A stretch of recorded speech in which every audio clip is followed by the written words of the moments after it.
you have to be very careful as an employer to make sure that you don't misclassify someone.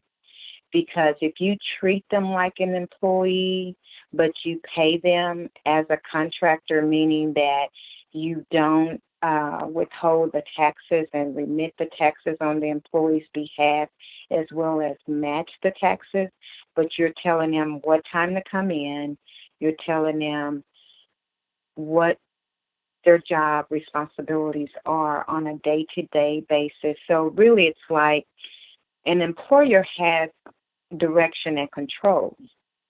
Whereas if you're a contractor, you guys discuss the task that needs to be done, and then you discuss a price, and then it's up to the individual that you contracted to get it done.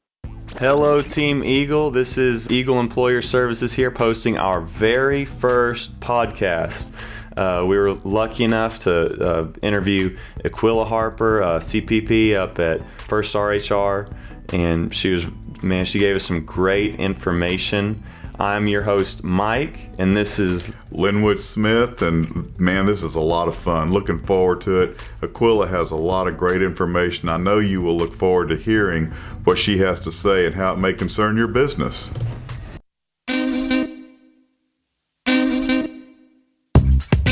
Welcome to Eagle Employer Services Podcast, where it's all about graduating from an employer by accident to an employer on purpose with a purpose.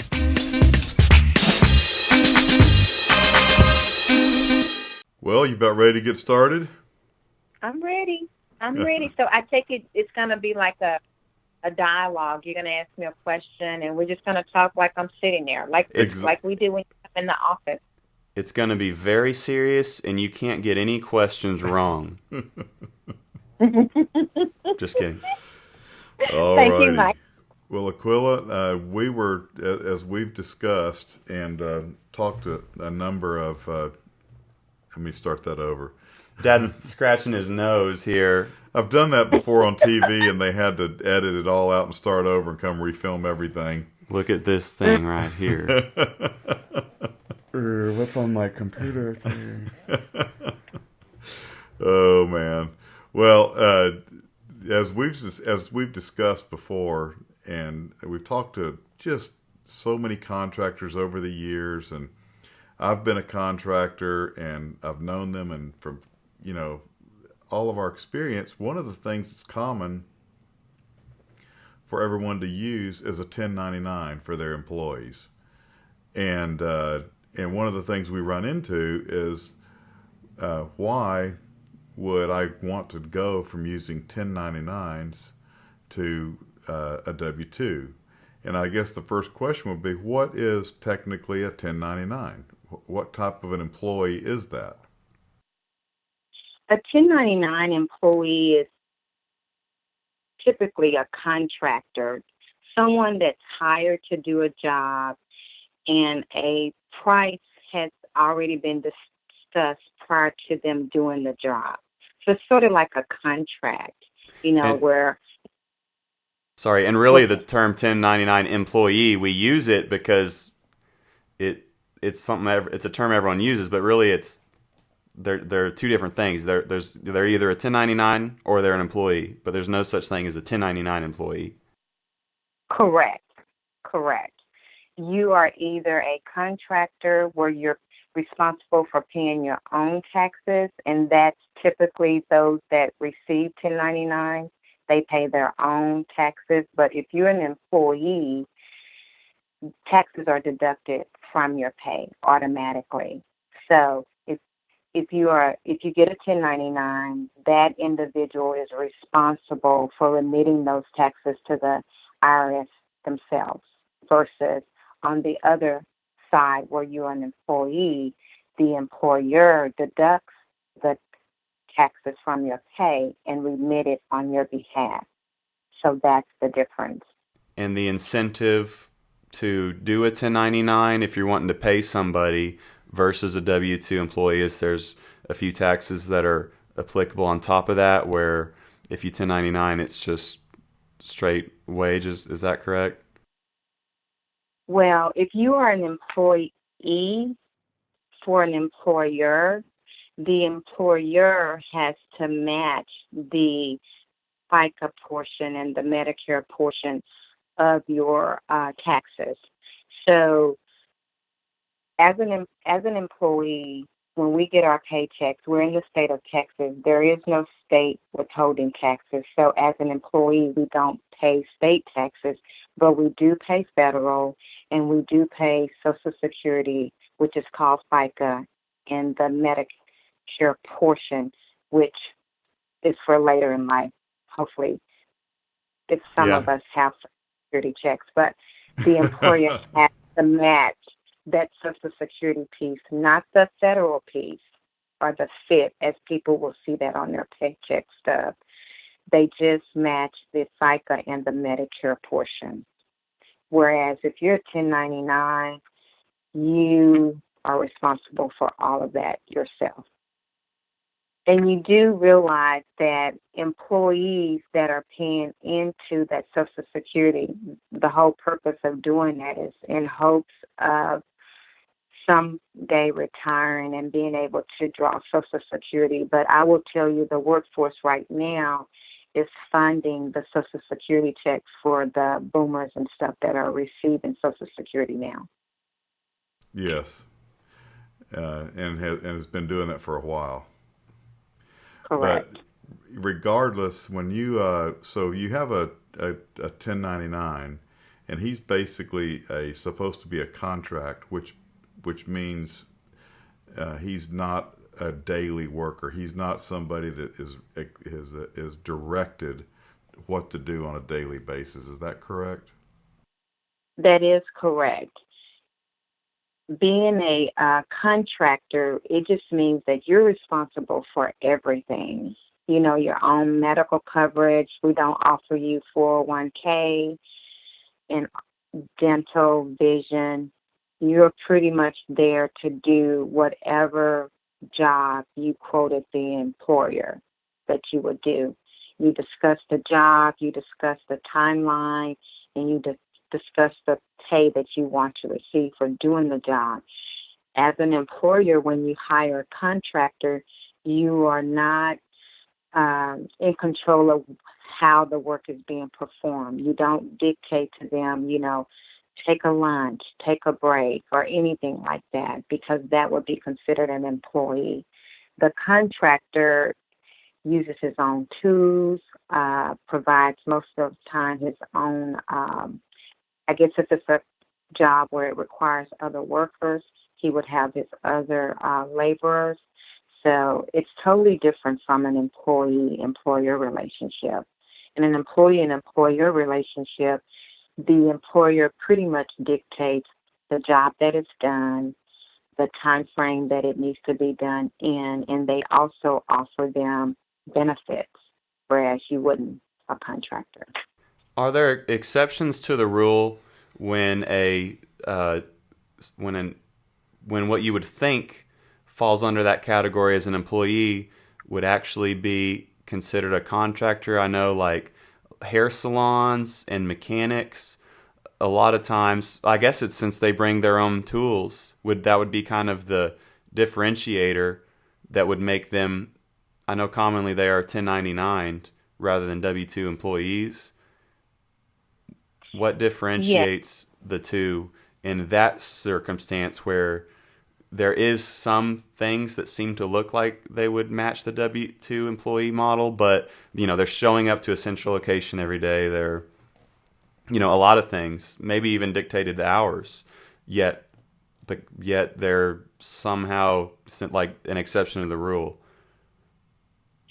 Or are they? Well, you have to be very careful as an employer to make sure that you don't misclassify someone. Because if you treat them like an employee, but you pay them as a contractor, meaning that you don't withhold the taxes and remit the taxes on the employee's behalf, as well as match the taxes, but you're telling them what time to come in, you're telling them what their job responsibilities are on a day-to-day basis. So really it's like an employer has direction and control. Whereas if you're a contractor, you guys discuss the task that needs to be done, and then you discuss a price, and then it's up to the individual that you contracted to get it done. Meaning that, you're not standing over them saying, okay, I need you to do X, Y, Z. That's already been predetermined, but an employee in the workforce, things change from day to day. If someone's out, you need them to fill in. But that was a perfect example that you gave about the hair salons, because a lot of the stylists are contractors, but I do know, like, at a lot of the J.C. Penney's, which is a department store that has a salon in it, a lot of those salon stylists are actually employees. And it's because they choose to be. You know what I mean? Depends on the responsibilities. It's a benefit for them. They would prefer to be an employee and be paid hourly. And in a lot of cases, they want the insurance coverage.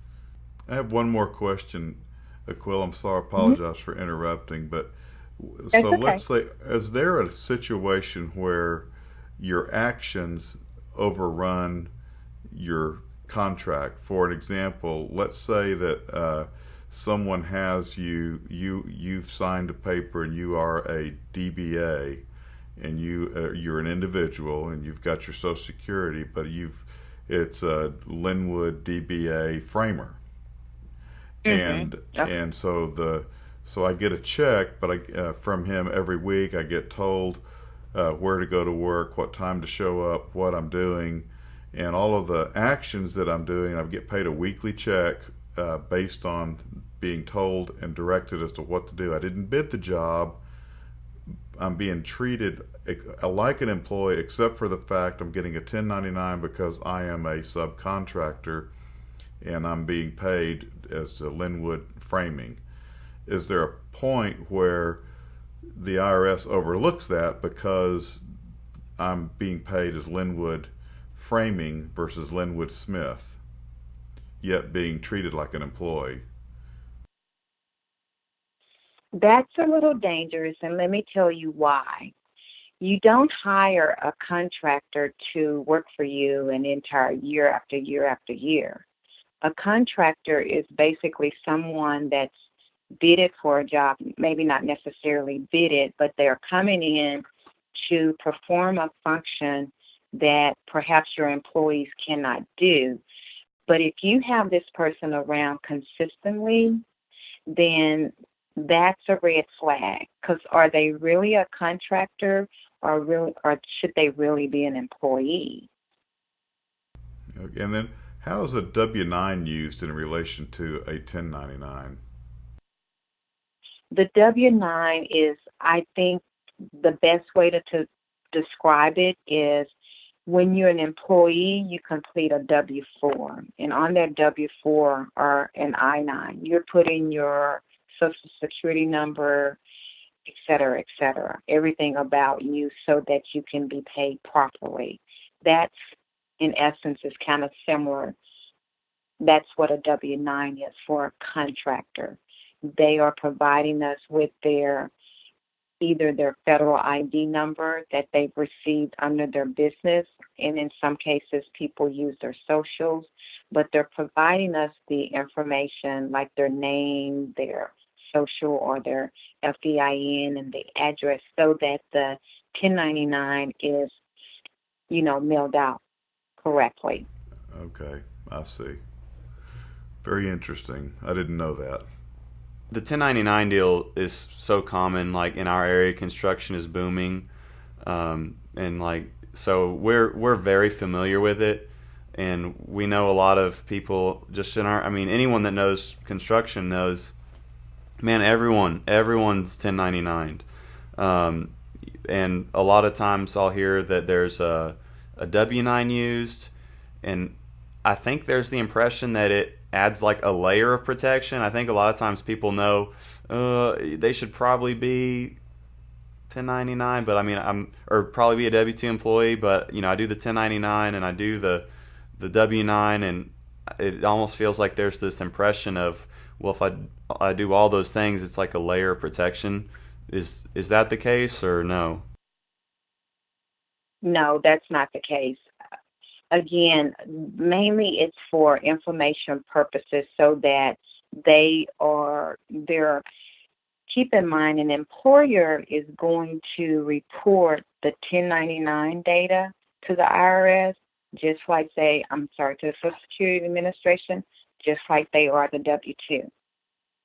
So when that individual files their taxes, they already know the income that they've made, whether they choose to file or not. And so it's not a layer of protection. It's protecting the employer, because if they're ever audited and they want to look at, let me see all your 1099 people, you have the documentation, meaning that individual sat in your office and they gave you that information with the understanding that they are not an employee, that they are agreeing to be a contractor because of the job that's did. In a lot of instances, what people will do, and I've seen companies that have this issue, when we submit the file, the 1099 file, which you have to submit a transmittal, which is the 1096, once the IRS gets that file, if the numbers, meaning the Social Security number or the FEIN, doesn't match the business or the person's name, the file will kick out as a mismatch. And I'm sure you guys have heard about the mismatches on the W-2s for Social Security numbers. Where there's a mismatch, it can occur with the 1099s as well. And so it goes back to the employer, and the employer can be fined and penalized for submitting, invalid or mismatched numbers. But they give you the opportunity to get the correct one. And so if an employer is not collecting those and keeping those, they just should. They just should, for audit purposes and as well as trying to clean up information when you get those notices from the IRS. Have you ever heard of an employee, and I know you've been doing this a long time, but have you ever heard of an employee finding out that, maybe they owe a bunch in taxes that they weren't expecting, or they weren't prepared for it? They did get 1099, they agreed to be 1099 contractor, kind of understood what it went through, but all of a sudden they find themselves owing a bunch of taxes that they weren't expecting. And when they go meet with an IRS agent or they talk to their tax expert, they say, well, explain to me, how did you get in this position? And are you a contractor? And is there a form, or is there something they report to the IRS to say, hey, look, I'm not responsible for all of this. I was an employee, even though I signed saying I was 1099. That's how the audits get started, because someone will go in and say exactly something similar to what you said. Oh, I didn't know. But they did know that they were not having any taxes deducted. So,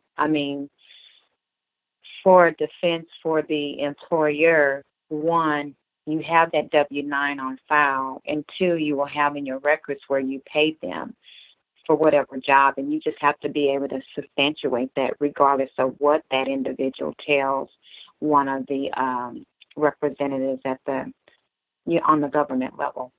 At the government level, would they be interested in finding out what his daily duties were, and kind of investigate it as to determining whether he was an employee or a contractor, or would they just kind of let it go from standpoint that, well, this he couldn't pay his taxes, and so he's just trying to put the blame on the employer? Well, I think they will make a call, just like when you have employees that file unemployment. They're going to place a call to the employer in a lot of cases just to, validate one way or the other. Now, does the IRS have a lot of resources right now? No. What is their criteria for making that call? Because I can imagine they probably get a lot of instances where you have a similar situation. I can't verbatim say that they call on every last one of them, but what I can say is, as an employer, you want to make sure that you have your documentation, so that you can show that, you know, if you were audited, you did your due diligence, and your due diligence would be talking to that individual. In a lot of cases, if you can, have a contract where you're saying, I want you to build this shed. I need it, and you will have the job done in a month, and I will pay you X amount of dollars. It's just good for employers to have documentation of whatever agreement that they made with that individual to cover themselves. I know with Sterling, and I don't know if you were the large staffing company, I don't know if you were involved with this decision or not, but like with the ACA reporting, and they were looking at the cost of, okay, do we do all this reporting stuff where we calculate who's eligible versus who's not, and then we develop an expensive formula with lawyers to sign off on it and blah blah blah. And I know the ultimate decision was, it's to dot our I's and cross our T's. It's actually going to just be cheaper if we offer it to everybody and do it that way. Could you foresee a similar situation where to really sleep good at night, and if you have subcontractors that maybe legitimately are, or it's gray area, but to really qualify, you're going to have to do all the things you just mentioned, each job, each this, each that, the other, records, where if they're an employee, you don't, some of those expenses go down. Is there a scenario, or is it always cheaper to just 1099 everybody? Is there a scenario where, to do it right, it would cost as much money to just make them a W-2 employee, and I'm not liable for the reporting? Well, I think it just depends on the business structure. Like, let's just take construction companies, for example, that typically work by project. They're project, driven. And then a lot of times they have seasons where the work is not, they don't have a lot of work. So there's a flip side, and each employer would have to look at their situation, because let's just say, if you did offer it to everybody just to be safe, make everybody an employee, keep in mind there are a lot of employer taxes, and when the work is not available, those individuals are going to go and file for unemployment. Mm-hmm. And so when they go file for unemployment, you are paying unemployment taxes, but because you have people filing unemployment, it could potentially make your unemployment rate go up, so it increases the employer's liability. So I would say, as an employer, which of course we can't give legal advice, but look at how much revenue you're making. It is more expensive to have an employee, but the way we do things here, and I think this has been our approach. And I think it's the best approach. It's always cheaper to do it right. Absolutely. Well, even if you have a lot of jobs, you have a core group of employees that work for you all the time. And if you're 1099ing them, then those should be W-2 employees. If you've got a group that they do a job for you here and they're off doing a job for somebody else, and then if you're not busy, they're not working, those are 1099 contractors. It's real simple. But if you've got a core group of people that work close to you and they work for you every day and you send them out, those are employees. And that's how the government will probably look at it, the federal agency, because here's what they're looking at. I agree with what you said. They're looking at, is this company trying to avoid paying taxes? Like you said, if they work for you all the time and you count on them and they're your core team, they should be employees. But if it's like someone with a specialized trade and you only need them periodically, I would say they could potentially be a contractor. But if you choose to make anyone a contractor, just make sure you dot your I's and cross your T's by having that W-9 and having the agreement of what you and that individual decided needed to be done and what you're paying them. And a history of all projects? With that individual, yes. We talked earlier about a trigger that could, or a situation that could trigger an audit where like an employee owes taxes, they're talking to the IRS and they say, anyways, we talked about that. Are there any other triggers like that?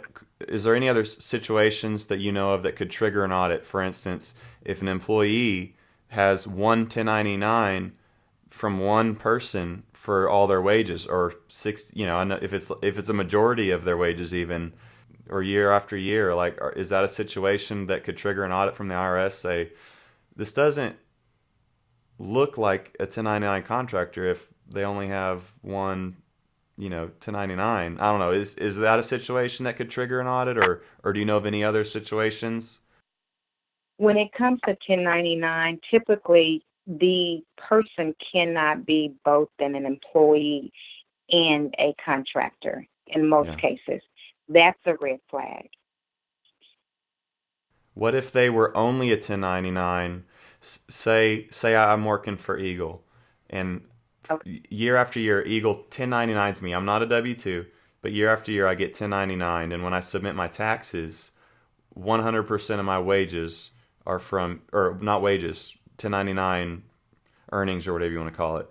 If I submitted my taxes, one 1099 from one company year after year, could that cause a red flag in their system to trigger an audit? Yes, I would think so. It depends on what type of company it is. Because it's like what we talked about earlier. It's the consistency. If you are constantly, if you're going there not 365 days a year, but if you're working 52 weeks out of a year to the same employer or same business, they will look at first, what type of business is it? And two, that just doesn't add up. I've always wondered, I know what's a 1099. I don't know it to the T, but I know when there's someone that's blatantly an employee and they're being 1099. But the problem is so many of these good, the people that want to do it right, they see all these people around them doing it. No one's getting audited. Do you think the IRS looking at the industry and that kind of being an industry norm? I've always wondered how do none of these guys get audited. I will say that it happens. It's rare, but it would be me. I would be the one that would get audited. How do you explain that? What to me seems a little bit like a phenomenon. Like, well, if it's wrong and everyone's doing it and no one's, or very few are getting audited and penalized, I have a hard time wrapping my head around that. Well, look at it this way, Mike.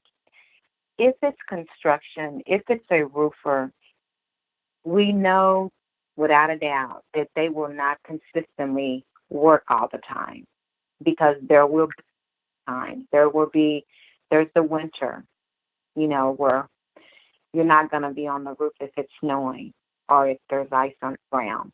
And so that's why I say that they look at the industry. But if it was a barber, or if it was let me think, like maybe, I don't know, a doctor or a nurse, which they're 1099, a lot of them, because they do temp. I'm just trying to think of a good example.